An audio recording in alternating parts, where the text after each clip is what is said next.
Kira-kira gimana ya interaksinya? Perkenalkan saya Fahira Aulia dari 10 MIPA 6. Interaksi antara tradisi lokal, Hindu, Buddha, dan Islam di Indonesia menjadikan kebudayaan di Indonesia menjadi beraneka ragam dan mempunyai ciri khas tersendiri atau identitas tersendiri. Berbicara tentang kebudayaan, hal ini sangat erat kaitannya dengan tingkah laku manusia dalam kehidupan sehari-hari. Di Indonesia, khususnya di Pulau Jawa ini, tradisi lokal pribumi Jawa sendiri sejak dulu telah mewarnai kebudayaan di Pulau Jawa. Ditambah lagi dengan adanya kedatangan orang-orang dari luar Pulau Jawa yang membuat tradisi Hindu-Buddha yang diterima dengan baik dan ramah oleh orang-orang Jawa pada zaman dulu.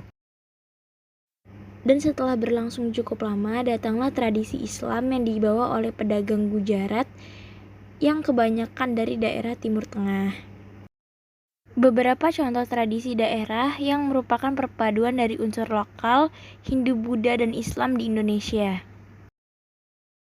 Yang pertama ada upacara selamatan, yaitu upacara pemberian nama yang bertujuan untuk memberikan keselamatan bagi pemakai nama tersebut. Kedua, upacara sedekah, yaitu upacara yang dilaksanakan setelah 7 hari dari Hari Raya Idul Fitri di daerah Demak sebagai tanda syukur. Ketiga, ada upacara tabui, yaitu upacara yang dilakukan di pantai barat Sumatera sebagai peringatan atas Hasan dan Hussein, cucu Nabi Muhammad SAW yang dipengaruhi golongan Syiah. Bidang budaya. Sebelum pengaruh budaya Hindu-Buddha masuk, bangsa Indonesia telah menggunakan bahasa Melayu kuno dan Jawa kuno. Setelah masuknya Hindu-Buddha, masyarakat menggunakan bahasa Sanskerta. Sedangkan masuknya agama Islam ke Indonesia, Islam menggunakan bahasa Arab, yaitu membuat perbendaharaan kata di Indonesia ini semakin banyak. Buktinya, terdapat banyak bahasa yang diadopsi dari bahasa Sanskerta dan bahasa Arab. Di samping itu juga terdapat suatu kampung atau desa yang di dalamnya terdapat suatu ras, seperti ras Arab. Bidang sosial. Sistem masyarakat yang dulunya dibedakan berdasarkan profesi, setelah agama Hindu-Buddha masuk, sistem kemasyarakatan dibedakan berdasarkan kasta.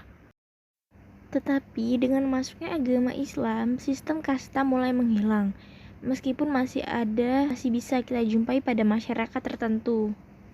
Sebagai bukti tradisi Hindu-Buddha telah mempengaruhi tradisi lokal, bisa kita jumpai di Pulau Bali yang masih menggunakan sistem kasta. Bidang sistem pemerintahan. Dulu sistem pemerintahan dipimpin oleh seorang kepala suku yang menggunakan sistem primus inter pares atau orang nomor satu di antara sesamanya. Sedangkan dalam Hindu-Buddha, sistem pemerintahannya berupa kerajaan yang dipimpin oleh seorang raja. Tetapi di dalam Islam, nama raja diganti dengan sebutan sultan. Bidang seni sastra. Sastra di Indonesia baru mengenal sastra lisan, misalnya sastra ritual, doa atau rapal, dan non-ritual, nyanyian rakyat, dan peribahasa.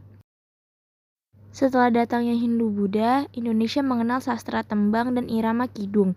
Pada saat Islam masuk, cerita tersebut hanya diubah dan bahasa ditambah kosakata Arab. Pernikahan. Akulturasi antara budaya lokal dan Hindu-Buddha terlihat dalam pengadaan sesajen ketika upacara pernikahan berlangsung. Setelah Islam masuk, upacaranya diawali dengan membaca akad nikah.